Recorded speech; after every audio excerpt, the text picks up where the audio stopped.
Yo, everybody, what's up? Before we get into today's episode with Elise Campbell, I just want to share a few things that are going on with me that I'm pretty excited about right now.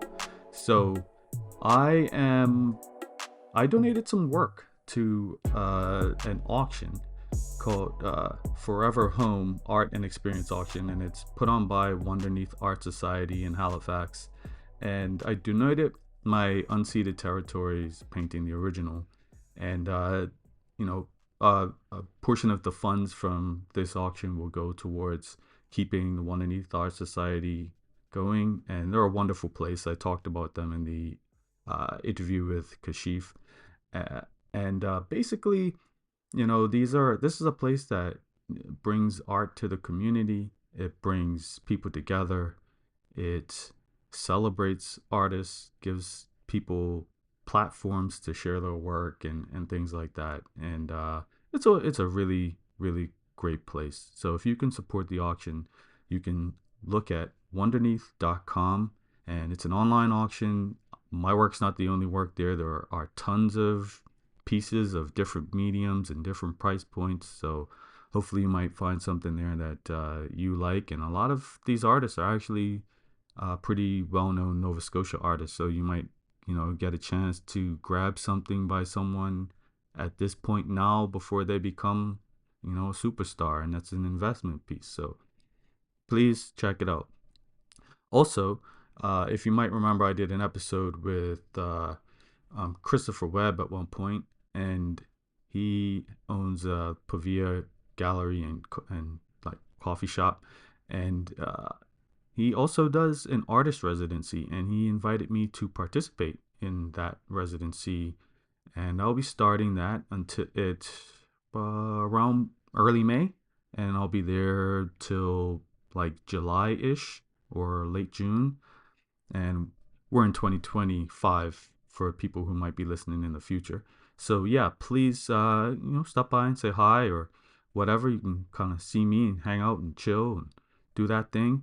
Oh, and I forgot to mention the auction. To go back to that, that started from April 27th until May 11th, 2025. Peace. Welcome to another episode of Art Pays Me. Today we have, well, actually, I'm forgetting my whole routine. I got to introduce myself. My name's Dwayne Jones. I'm an artist and designer, founder of Art Pays Me. But today we have a special episode because it's the first time I'm having someone record in my studio, and it's someone that I met in 2022, and I think I was a jury member in Craft Nova Scotia's member show, actually. Yes. And this lovely person was one of the people that got into the show. So it's Elise Campbell. I like to think of Elise as being full of wool. Uh, Elise, say hi to the people. Hi, people. Hi, Dwayne. Thanks for having me. Thanks for like it's so I've been asking you to come on for a long time, and we tried to figure it out, like even setting up during one of your residencies at one point. I wasn't ready. Weren't ready. Wasn't ready. Well, you're ready now. Yeah, 2025 is a year of yeses, so you got me. Got it. Actually, I'm gonna take it back. I saw you were part of this documentary documenting your first tattoo. We'll get into it in more detail, but It's I'm going right in, eh? I know. I'm just curious if that experience is what made you feel more comfortable to be interviewed on this podcast. I hadn't actually considered that, but that was a real like opening, vulnerable experience for me. So I think, yeah, doing that has helped me to see like, yeah, I can do things that feel uncomfortable and that may be weird for me. Yeah. Um, and that it's okay if things change over time.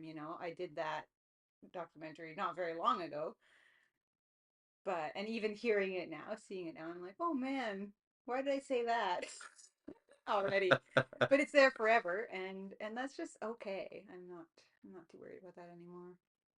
Nice. Okay, so taking it back, we also actually just talked about how creative your siblings are, but have you always identified as an artist? And I guess, yeah, how much was like creativity a part of your upbringing? I've identified as an artist for like 3 years. It's been a journey that I did not see coming, Interesting. actually. Yeah, I grew up feeling like quite a black sheep in my Okay. family. I have very creative brothers and sisters, and my parents. They just have like design ability and fine craftsmanship Right. and beautiful ideas and can illustrate, and I had none of that. So I was the kind of person who would say, like, I don't have an artistic bone in my body and I can't draw a stick figure. Yeah, yeah, that's what I would always say. And I kind of like stuck to it. Um, and so when I have since become an artist, it was really awkward for me to say. Even in 2022, when I was doing an artist residency Yeah.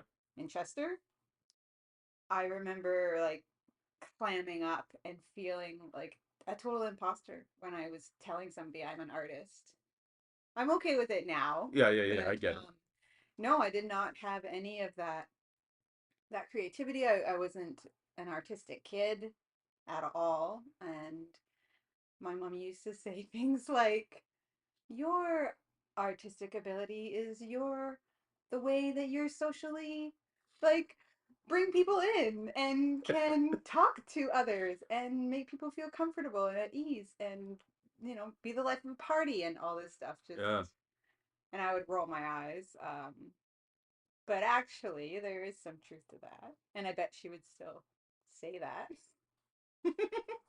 um, so yeah, it was a long time coming, but I have been doing artsy things for many years. I just didn't see it as artistic until pretty recently.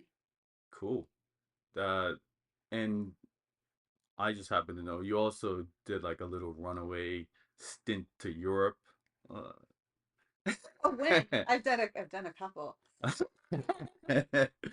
did that and like did how did When I that was young? yeah, Oh yeah, yeah. like adventuring and learning about different cultures and all of that stuff. Really, that changed my life. I didn't know you knew about that. Like actually changed my life. If I hadn't done that, I probably wouldn't be where I am today. Mm, I was such a black sheep in my family that couldn't wait to get out. mm-hmm. I wanted to leave as soon as humanly possible. And that was like right after high school, right? Yeah. And do you know where I went right after high school? No, I went to Uganda. really? Mm-hmm. It was like, That's like what like okay, so why Uganda? well, ever since I was little, I wanted to go to Africa. I just thought that that's where I should be, that like I just had a pull, a very strong pull Huh, from when I was young. And I don't know if it was just like images I saw on TV, but yeah, that's where I wanted to go. And I didn't have a place in mind or like a plan, but it turned out that when I was graduating, I have an older cousin who yeah, was like a missionary with her husband, and they were living in this place called Trali yeah. in Uganda, and they were like, "You can come and stay with us." Wow. So I went and I stayed with them for 2 months. That's cool. It was amazing. It changed my life seeing a totally different world than I had ever known. Mm-hmm. And when I came, like that trip was a lot longer. I went to the UK and around Europe, and then I ended up going back to Africa. I went to Morocco again, or not again, but like Yeah. um, back there. And when I eventually got home, my family didn't recognize me. I had changed so much. My mom was like, "Who are you? And can we keep you?" Oh, so you changed for the better in there. Absolutely. Oh. Yeah, Hmm. big time. Yeah, I was just a super like self-involved teenager Oh. where, the world was out to get me and Hmm. nobody understood my problems. and I grew up in a super small town. Yeah. I had wanted to get away, like go to boarding school. I just wanted out. Uh, High school wasn't always easy for me, and I wanted a way out. Um, I didn't get one, but then leaving so soon, it's pretty pivotal. wow. Yeah. Wow. Fellow high school haters. Yeah. I did not have a great high school experience either. It's hard to, I think. Yeah. Yeah. But why, if you were so outgoing and social and all of that, like why? Was it just because you were like rebellious in some way? Well, I was rebellious against my family. Mm. I had a pretty strict Christian upbringing. Oh, okay. Didn't really jive with that. Right. Um, but I had a really great group of friends. But being, I don't know how I am, I also had major haters, like mean girls, Um, bullies who were horrible to me. And I didn't like I've got some fight in me, but it was really awful, you know. And so it was mostly girls. mm-hmm. Yeah, but like luckily I did have my wonderful group of friends, but other people made it really hard too. Got it. Yeah, that sucks. So, taking it back to your work, why wool? And I guess I mean, you said you were always working and you didn't realize it. Maybe were you always working in wool? Is that? Oh no. Uh, No, I was working I became a baker. okay, And that's that's, sweet. yeah, that's what now looking back, I'm like, oh yeah, that Yeah. is so sculptural. Yep. That is, hands-on, very tactile, moving matter, creating a 3D thing from like fluff, essentially, right? Yeah. Flour into bread. And now I'm with wool fiber into 3D sculpture. So that's what I mean by like I didn't think that was artistic at all. Yeah. But now I have like skills with my hands and I think it does go all the way back to, you know, being a baking apprentice. Yeah. Yeah. So wool so no, I started with crochet Okay. and that I don't even think I used wool. I think I didn't know about fiber, Hmm. didn't know about textiles. I was probably just using acrylic yarn. Um, but when I discovered needle felting, then I became like a purist, and I was like only wool and never cut the wool, and like I'm over that now. But wool is the most magical material, and I think actually that the wool calls me. Really? Yeah, there is this like part inside of me that's like a well that can only be filled with wool.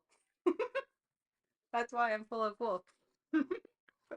But really, and I only learned this a few years ago. My mom was like, "Hey, I've got these hand cards. Would you like them?" Hmm. And hand cards they're like a wooden paddle that has a cloth that's covered in spikes, Mm-hmm. like a cat hairbrush, imagine, but larger.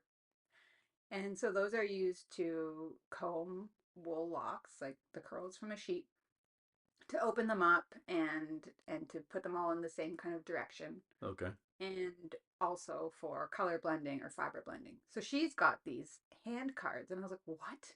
Where did you get those?" And yes, of course I want them. Yeah. Turns out they were my grandfather's. No way. Yeah. So my grandfather, he was an immigrant from the UK, from England, Mm-hmm. and he and my grandmother were homesteaders, and they worked, especially my grandfather, sheep to sweater, which is like a big deal. And in the textile world, there's even a national holiday that's like sheep to sweater, where everybody gets together and shears the sheep and then cleans the fiber, Yeah. cards the wool, spins it into yarn, and then knits a sweater. And it's like in a day, and they all get together and do it. That's cool. It's really cool. Huh. But my grandpa did that. And so he had all the equipment. No way. Yeah, and I had no idea. Like I knew that they had a garden and things like that. Lived with them for a little while.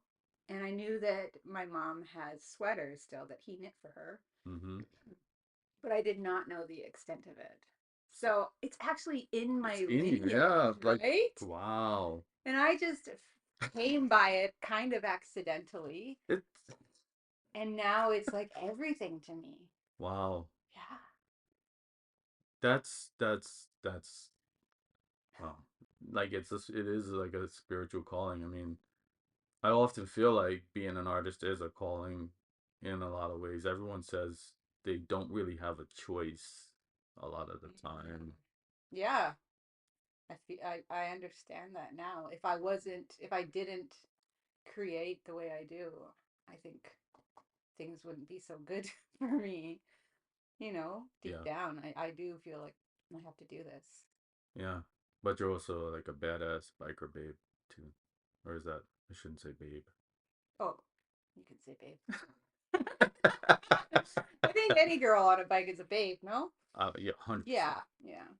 Um, but I should say that wool is also, it's just the most amazing material. Yeah.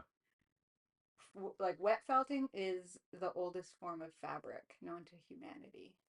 Is it? It's so ancient. Yeah, it's like the beginning. So how did that come How about? did it come Yeah, to because it be? seems like random. Well, nobody knows exactly because wool is a degrading material. It goes Yeah. back to the earth and puts nutrients back in there. There's not a lot of wet felted fabric left over from ancient times because Okay. it's all degraded. Um, but when I was on a felting tour last year in Hungary, I got to hear one of their stories. They have all these fairy tales that they kind of live by and tell the children. Yeah. And so we were told one of the fairy tales, and it was about the first piece of wool, fiber, felt, made handmade felt. And I won't tell the whole story, but it was very funny. It was along the lines of like God makes man, Yeah. and man's like, "Oh, I'm a little bit lonely. I wish I had something sorry, warm and soft and hairy to be with me." And so God gives him a sheep. And he's like, "Well, this is all right, but I wanted more." And so he gives him a woman. And the woman is a little, I'm probably butchering this. She's a little high needs, shall we say. And she's all like, she's the one. Okay, so I think the man was lonely, gets a woman, and the woman's like, I want something warm and soft and hairy. Uh, And so she gets a sheep, but she's like, well, this is no good. And then so she gets shears, and anyways, she cuts the fleece. She gets some fiber, and it won't stay together. She wants to clothe herself, and it's mm, just nothing. And so she's angry. She starts crying and weeping and like beating the fleece and beating all the fiber and like crying into it, and she's hitting it and is miserable on the yeah. floor having a total fit. And lo and behold, with the water and the friction, felt is created, and therefore she makes the first piece of felt. Ah. It was a long story. But no, it's much more likely that shepherds could see, or pilgrims could see that Mhm. wool gets matted on a sheep and becomes like a thick piece of fabric. And it's also been said that wool fiber, pilgrims used to stuff it into their shoes and sandals for their long hikes. And then with the friction and the moisture from the elements and sweating from the feet and that pressure, Hmm. they created like a sole, for their shoe. Hmm. So, So that's what so red felting is essentially intentional matting. yes. Ah, Hmm. didn't know that. Yeah. Huh. It's like when you accidentally throw a wool sweater or wool socks into the washing machine, Yeah. agitation and moisture will shrink it, and then it's never going to fit you again, and you're going to be angry. Right. But I do that on purpose, but not with a washing machine, with my hands. Cool. Yeah. Science. Yeah. Oh, it's really cool. Yeah. So wool. You were pulled to wool. Hmm. Um, there's another thing like I follow you on Instagram and you're always like on these walks and Oh, mushrooms and looking at little things growing. How does nature play into your creative practice? it's huge for me. I think it's my main source of inspiration. Mm, I have a little triangle of forest right next to my house. And so during like mushroom season, which is a long season, it's not mm, now really, but I'm always out there just exploring. mm, I go down right on the forest floor and like right up into the tree space, and I'm looking for mm, just whatever is microscopic and small and interesting textures and organisms. mm, I love I love to find like fungi and things like that. And take photos. And same with the ocean. Like right. the sea, and I love beach strolls, but not like looking off into the horizon beach strolls, more like looking down for driftwood and shells and seaweed and Yeah. glass. I think I don't know if it's easy, but it's easier for me maybe to take inspiration from nature Mm-hmm. and create that. Whereas creating from like feelings and emotions, even though I think I'd like to, I find that harder to reveal Yeah. in what shape, you know? I don't know. Mm-hmm. So yeah, I love being out in nature and exploring, and I'm not very fun to walk with because I'm so slow. I mean, but it depends. Like It depends. Yeah. if we're both like exploring and because I like to do that too. Like, so I got that jar Oh, right there full of like gotcha. Oh, you've got some stuff. big ones. Yeah, one of those was given to me by a scientist we interviewed on my previous podcast, actually. But the other ones were like every time I go somewhere, I'm like, ah, that's cool. Mm-hmm. Right? And I like rocks too. So, Yeah, same. My kids just got a rock tumbler for Christmas, and I was like, yes, that's actually for me. It wasn't from me, but I'm gonna use it. yeah, yeah. So, like, do you, is it that you're afraid what you might find if you do something with the like sort of emotional stuff in your work? Mm, I don't. I don't think I'm like afraid, but it's that I don't know what form it takes. Oh, got it. It's like abstract, Yeah. right? I think one of the most or more abstract things I have done was this piece that I created after the Tantalin wildfires. Yeah. That was in the members show in 2023. Mm-hmm. So, and and that was very much from a feeling. Mm-hmm. It was like maybe a 12-inch or 14-inch diameter Yep. circle that was flat, but it had all these white spikes that Mm-hmm. were coming out in a circle, and they were all leaning in. And in the center were like these burnt black spikes, which was Mm-hmm. like what our community looked like Yeah. after that fire. And it was 100% wool. Yeah. And yeah, that was very much based on like my feelings of how the community supported us in that. And I couldn't figure out how I felt about it, but I did get a lot of great feedback about it. So that helped me to see it more clearly, I think. I was like, I don't know, is this good? Is this weird? Do people know? And they say that as soon as they hear the, the title of it, Tantalum Wildfires, they're like, oh, You get it. yeah, Yeah. yeah, yeah. Yeah, I remember that too. I really liked it. It's and that was a tough period. I remember you going through that. You lost your studio, and how have you adjusted your practice since then? Well, pretty right away, I tried to get studio-based residencies because I Hmm. couldn't work in mine. It was totally demolished. Yeah. Um, so I did get a couple, which was great, and my studio has since been rebuilt. Right. but I'm not back in it yet. Hmm. It's the building, it was like a building next to my house, and it also had a little loft above it with like all the family stuff, like Oh, wow. different winter gear, all this kind of stuff. And so everything got taken out by a moving company or like a storage company, packed up. And then they brought everything back in, and there's no more loft on the building. It's just like one room kind of. Hmm. So everything is shoved into my space. Uh, And it's not finished, it's not like painted or anything. So there's still work to be done on it, but I have to take everything out, right. sort through it, um, finish, mud and tape. Mm-hmm. Not that I've ever done that before. Paint and then move in, and I have high hopes to be in there by the summer. Like I need it. Right now I'm just working at my kitchen table and it doesn't work for me. I have to take everything out, work with what I can, and then tidy it all up when Yeah. my kids come home from school and make dinner, right? It's not ideal.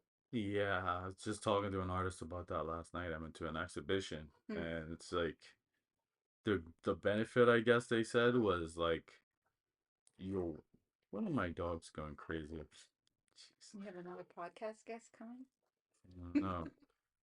Uh, it's like the work is there, it's in the way, so you kind of have to deal with it, but then you have to live your life, so you can't leave it at the same time. Exactly. And I find I do way less work because getting it all out from its different little holes, hidey holes in my house Yeah, is such a pain. it's a pain. Yeah, When I had my studio set up, I would just leave it there and know that it would be ready for me whenever I needed it. right, No, it wouldn't get tidied up or put away. It would just be right how I left it. And I right. could work late in the night or whatever. I miss that. Yeah, Yeah. I'm trying to remember to take advantage of, What you've got, the space. yeah, because I for a long time didn't use the a creative space, and I used made a lot of excuses as to why, Mm, mostly like guilt about what I should be doing as yeah. a father and whatnot. But, you know, I'm on outside. Yeah. Is that normal? That's probably why the dogs are Oh, freaking out. yeah, like a meter reader or something. Yeah, Yeah. jeez. Um, yeah, it was like I feel guilt, so I have to do like I shouldn't be down on my space, but honestly, my kids understand, and I don't need to like not do that. Yeah. Yeah. I find leaving it set up, maybe that's more messy, but I find it more accessible. If it's set up and just like right where I left it, it's way easier to get back into it. Absolutely. Like, yeah, that thing back there I'm working on. Just Hmm. gotta be there to just otherwise it won't get Is done. it, what is it, berries or lungs or? So they're technically baby apples, Oh, um, incredible. but they do look like berries, and I think like at the same time, I'm gonna leave it so that it doesn't matter. It's Hmm. just they're gonna be red fruit, and then in the middle is gonna be like a yellowish orange fruit that's supposed to represent a loquat, which is a fruit that only really grows in subtropical environments versus crab apples that are like here Hmm. in nature. Mm. So I'm doing a piece for Nova Scotia Legal Aid that's like related to like immigrant experience. Is that a commission? Yeah. Excellent. So Good I was like, price. thanks. It's like the subtropical boy in Up in in this the temperate northern hemisphere. environment.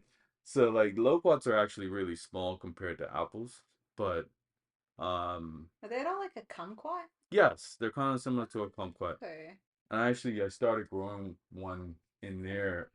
I got a seed and it's actually working in my Really? little garden It's not up there. tropical in I your know. in here.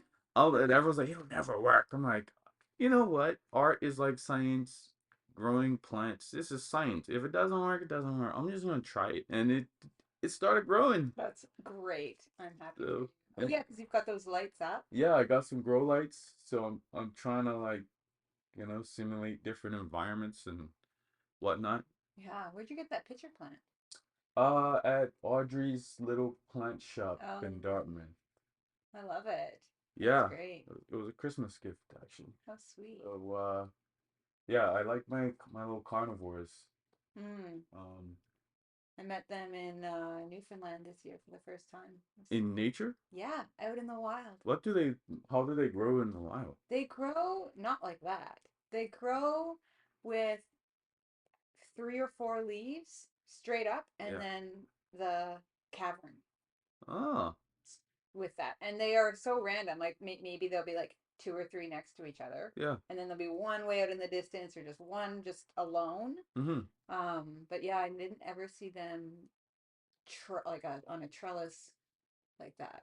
That's interesting. Yeah, like vining down. No, they just stick up out of the ground. I have pictures I could send you. Yeah. Okay. They were really cool though. Cause I really wanted to see one in nature too. Newfoundland. It's their provincial flower Is it? plant, yeah. Oh, Not tropical. Well, didn't know that. I'm just here to teach you stuff, Dwayne. Yeah, like All right. sidetracked. Yeah. But that's good. That's good stuff. Um, so getting your first tattoo, Oh, yeah. how did that go? And like, how did this whole documentary situation come to play? Well, the documentary was not part of the plan. Yeah, And the tattoo wasn't. That was a new idea. Like, I've never been into tattoos, right. ever. I wasn't against them. I just could never think of something I would want permanently on my body. But then recently, like, it's, without getting into it, I've had a hard couple of years. Yeah. Um, and I've been thinking about permanence Mm-hmm. and what stays, what lasts, and what's valuable and worthy. And I just started thinking about tattoos, Mm. and I and now being an artist, I'm like, I actually want that on me. I want to have something that will stay, that I cherish, that is a reflection of my values and my interests and my passion. Yeah. And so it took a while to figure it out, but then I was like, seaweed. Everybody thinks I got a mushroom, but that's not what I got. Because that would be, I don't know. I just wanted something that would like flow on my body and like move with my curves and, hug me and just fit to me. Makes so much sense. Yeah. And I couldn't really see a mushroom doing that. I know. It's like it's Like they're unless cute, right? unless you So, do like the whole like infection slash what's that show called? I don't know. The Last of Us. Last of Us where they like, so but you don't want that. No, I didn't want that. I did want seaweed. I've spent most of my life living in close proximity to the ocean. Right. So C to C. you got it. So that made sense for me. And I reached out to an artist friend who's like has a bunch of tattoos, and she recommended Chad Harrington. And so I shot him an email with like, oh, I kind of want seaweed that goes sort of from my hip around to my back and then up kind of to my shoulder. Yeah. So like kind of a small, not a small tattoo, but not as big as I ended up getting. So Right. he really liked my idea, and um he's I think I was kind of an ideal client for him because he loves large body work, Yeah. and I have like this blank canvas, right? Yeah. So it took a few meetings because I was still hesitant. Of course. Yeah. And he grew it, like he doubled it. He was like, "Do you really want it to just end in your underwear?" And I hadn't thought of it like that. He's like, Yeah. "It could be weird, just your call, but think about that." And so he wanted it to kind of come all the way down my Yeah. leg, pretty much. And he drew it on me, and then I saw the 3D model, or the digital model, I should say. And I just like I fell in love. I was like, oh, that's so cool. Looks so good. Fits me Yeah. so well. And because it was like honestly kind of a pivotal moment. It was a huge thing, a big undertaking. It was a transforming myself Yeah. permanently. Um, he talked about filming it all Yeah. and locking it in and capturing the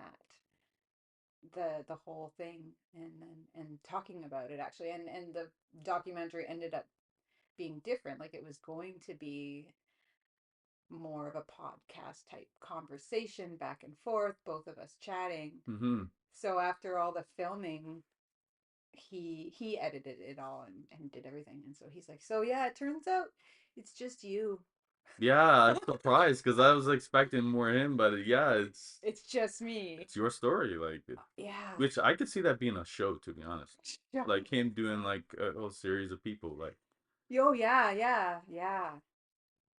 Um, so it was huge and it was scary, but not like actually scary, yeah, just like vulnerable. sure. I mean, I'm like I think in it I say I don't show my body to people. And then here you are. Like my body's all over Here it YouTube. is. Yeah, so that feels ridiculous now.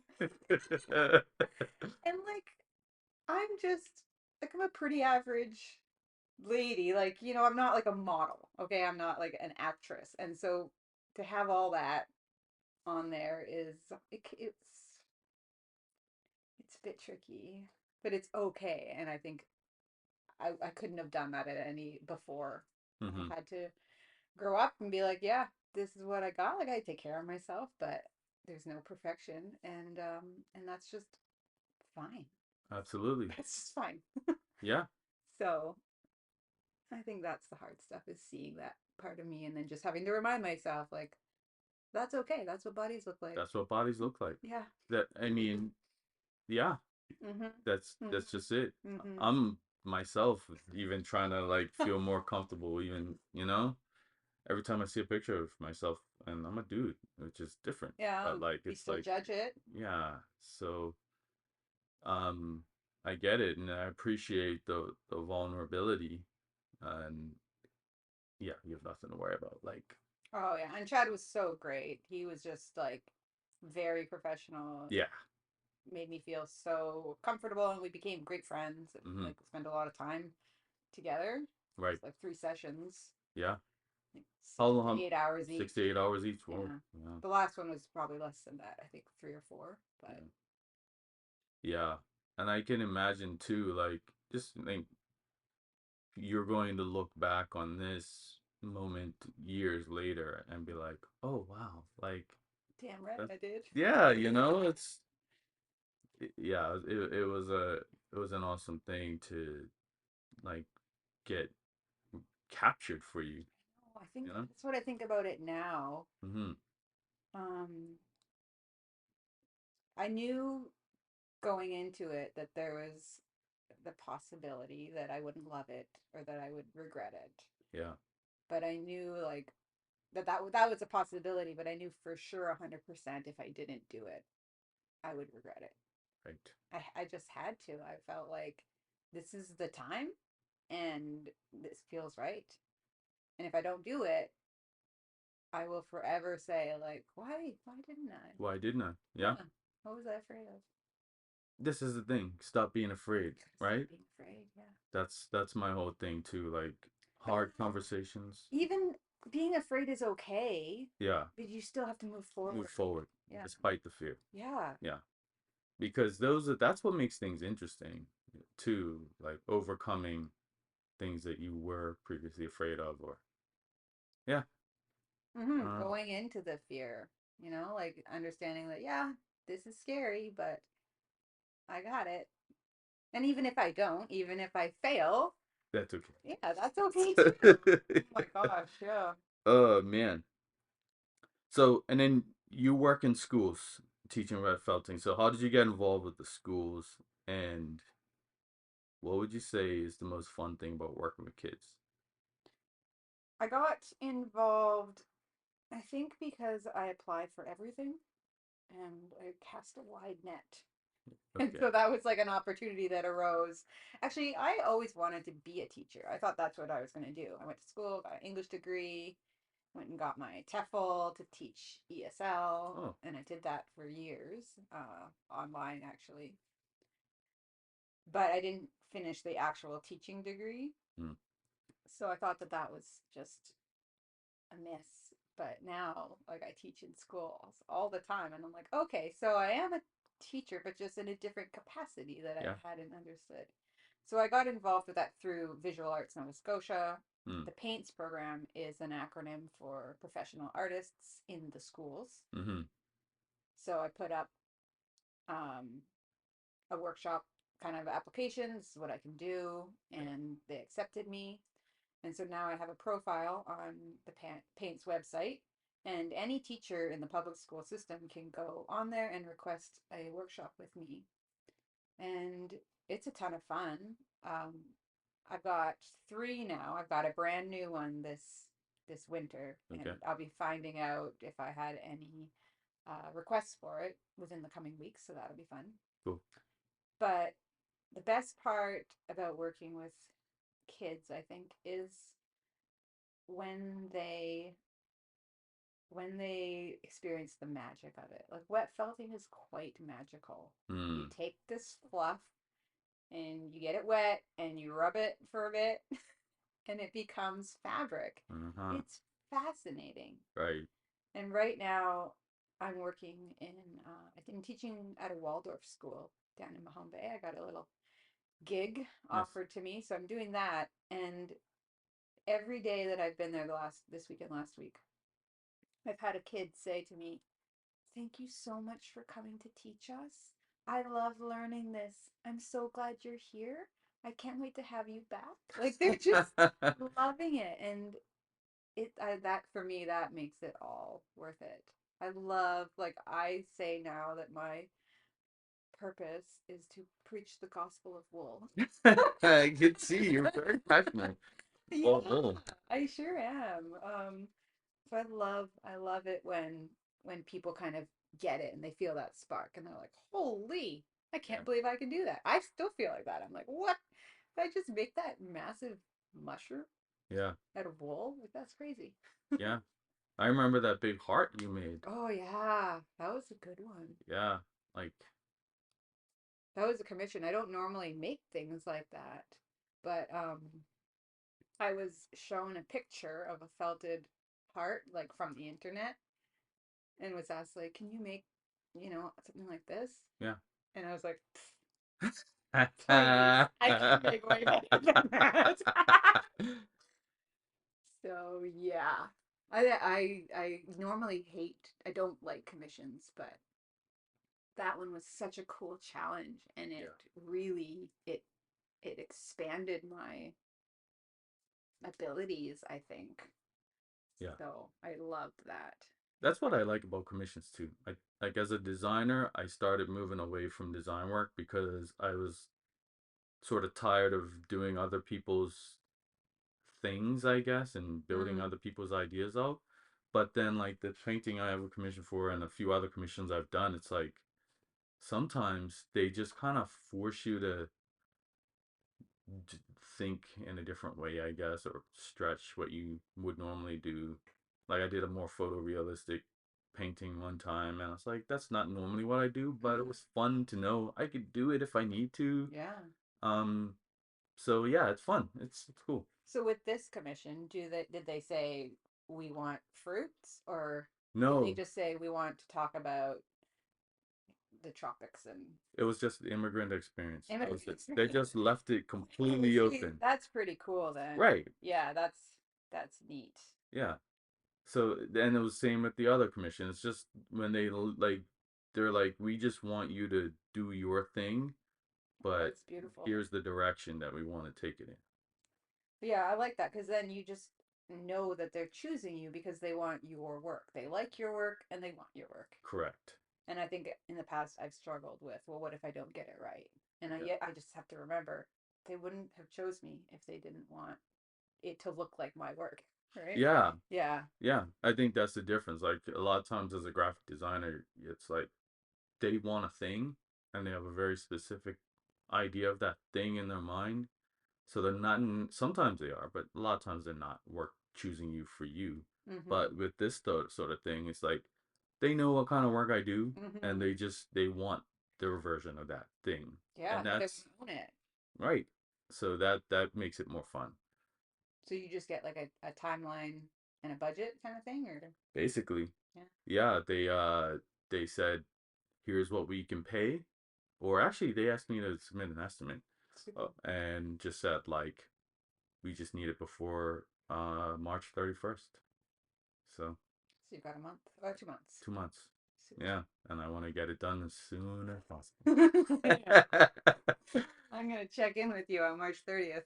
Yeah, yeah. So, so I'm only well, I'm about 2 weeks in Yeah. now. So uh, today was supposed to be my day to do more on the sketch and then put some paint on. Oh, so you're trying to get me out of here? I'm not. No, No, absolutely not. I no. want you Got all after to. um, so you have kids. I found when I had kids, or is that a secret My children are secrets. Yeah. that they exist? No. Yeah, I have 2 kids. Okay. So I'm not gonna get into all too many details, but like I found when I had mine, as much as my time got stripped away, there was a certain thing that clicked that made me feel a certain amount of immediacy, I would say, maybe, where I kind of locked in on my creative stuff better than I did previously to having them. Really? Yeah. Because I don't know, you realize like the preciousness of a baby, which Mm-hmm. it is, and then you're like, man, I have to work now because everything changes so fast, or what? Like, what is that immediacy? Where did that come from? I was like, I don't have the time that I used to think I had Oh no free yeah. time, but Oh, like then I had a you have a child. baby, It's and like now you have no free time. right, and I was like, but I still am like I'm determined to create. I'm determined to do these things. I don't want to give up those Yeah. things. So does it mean I have to get up earlier or be more strategic with my scheduling? I don't know, but somehow I figured it out. That's great. Um, and I was just curious, like how that was for you, but you kind of weren't really doing your No, art back then. I only having a becoming pregnant is actually what changed it for me. What made me be like, I need to make stuff. Oh, okay. Because nesting is Mm-hmm. a real thing. So I got pregnant and I was like, oh boy, I have to make warm things for my baby. You started like making Start that stuff. crocheting. Well, just like, well, cocoons, like literally those baby cocoons Yeah, that yeah. you put them in to sleep, like sleep sacks and hats and little sweaters. And I just was making, and I wasn't very good. I was crocheting. I could only make rectangles. Yeah. Like you make a rectangle and then you sew it together and you have a tube. Huh. So I could do that. But yeah, that's when it began for me when I got pregnant. I felt this pull to create stuff. Mm. And then I crocheted for a couple of years, had another baby, and then my sister, my older sister, Emily, she brought some wool and needle, and she was like, "Oh, you got to try felting." And so that's when I tried it. Hated it. I was like, "This sucks. This is unattractive and not staying together, and I don't want any part of that." Like with Yeah. crochet, I can make these loops and hook it together and make this fabric. Um, but she persisted and bought me a kit, actually a needle felting kit. Huh. And so that hooked me. It was making owls, and I made like 35 owls, and I couldn't stop. So I would be a mom all day and then put my kids down at like 6 p.m. Mm-hmm. And then I would needle felt from like 7 to 10 p.m. Wow. And I just couldn't stop. I did that for those free 3 hours that I had to myself a day. Yeah. It was all needle felting. Um, and and now they're in school and they're older, so Yeah. things are a lot different. And it's tricky because I do travel. Like I go away for work. I went away 3 times last fall. Mm-hmm. I was in Hungary for 2 weeks. I have two international trips this year Right. coming up. And so I wonder, I'm like, am I doing it wrong by not being around? No, you're not. But it's a hard thing that it does change. I mean, change is having, I can't say having children because I didn't do art before them, Mm. but it matters. I don't know how that I'm present, Yes. but it also matters that I make art and I say to them, you have to do what you have to do. And this is what mom has to do. Yeah. And they'll be like, they'll appreciate, like, my mom does cool things, like, goes to Europe for art stuff. Well, right now they're just like, without me again. Oh, no. But I go into their classrooms. And so I go into the classroom and I'm like, put your hand up if you've ever felt it before. And Hmm. maybe four hands will go up. And then I'll say, put your hand up if I'm your mom. And then everybody like looks and, they love that. So they do have, They actually like that? oh, yeah. Oh, wow. Well, they're 10 and 11. No, So okay. Yeah. Mine, like, they're like, I don't know you. yeah. The basketball coach is like, no. We're not playing. Yeah. Yeah, no, they still are proud to have me around, and I'm glad for that. Nice, nice. Yeah. Well, that's cute. Um, so I found something that's really that I don't know, it was really cool to me. When you had that exhibition at the Muir, or I don't know how you The pronounce it. mirror. Muir? Yeah, I think that's pretty cool. But is there something else that's like, Right? wow, Okay. I wanted to. I wanted to. It was really cool. I really wish I could have gone. I love that. That was a really neat experience. Yeah. I cut you off. Continue. Um, well, actually, like, weird connection is I met people that worked on that building this summer. They helped with the basketball court stuff. Yeah, Oh. Oh, okay. yeah. So But they didn't see the exhibition either, did they? I'm sure they probably did. Oh. Yeah, like, but is there a moment you're most proud of, like, or work that you're most proud of in your creative career? Oh, yeah. I'm I'm always, I think because I didn't plan for this life or come from like a history of doing art. I'm actually constantly surprised and proud of myself Oh, when things happen for me. I'm like, really? You want me? But there probably are two. okay. Can I say two? Yeah, for sure. Oh my gosh. Um, and they keep getting better because more things are happening as I get deeper into this practice. Yeah. So last year, um, I had, well, it was 2023 that I applied for being an art instructor at the Made in Canada Sustainable Fiber Arts Conference that was Cool. held in Grossmore, Newfoundland. They had only done it once before, like 9 years earlier in 2015. And it was huge. Like it was a big deal. Okay. And they were hiring only 6 instructors from across Canada. And I wanted to put my name in the hat, but I'm like, who am I? Right. Like, Pasta syndrome. yeah, like across Canada, Yeah. that's huge competition. So I was blown away that I got invited to go and teach my little needle felting craft, like my little passion. It was such an amazing experience. I made these beautiful kits that included wool, all 100% Canadian, Yeah. and mostly it was from Newfoundland. So I had to like find a farmer out there by email, and she ended up mailing me all this wool, and then I carted it up into bats and then put it in my kits and brought it back Huh. to Newfoundland. And it was just a really beautiful experience that I was so proud of and Yeah. amazed that it was me. That's cool. Yeah. And then the other one, that happened is still happening is my work was accepted into an international art show called Collect in London, UK. What? You didn't know? No, you don't tell me things. All I talk about. Yeah, well, there's a reason why I don't see certain things. Well, so in 2023 was the first time that the Atlantic Craft Alliance Atlantic Hmm. Association was participating. They'd gone over to like check it out before, but in 2024 they were, yeah, sorry, 2024 they were like showing Yeah, as a group. And so I applied with my humongous fungus mushrooms, and I really wanted it. yeah, And I applied with a few things like some seaweed and my mushrooms, and they wrote back and they're like, "Hey, we love your mushrooms.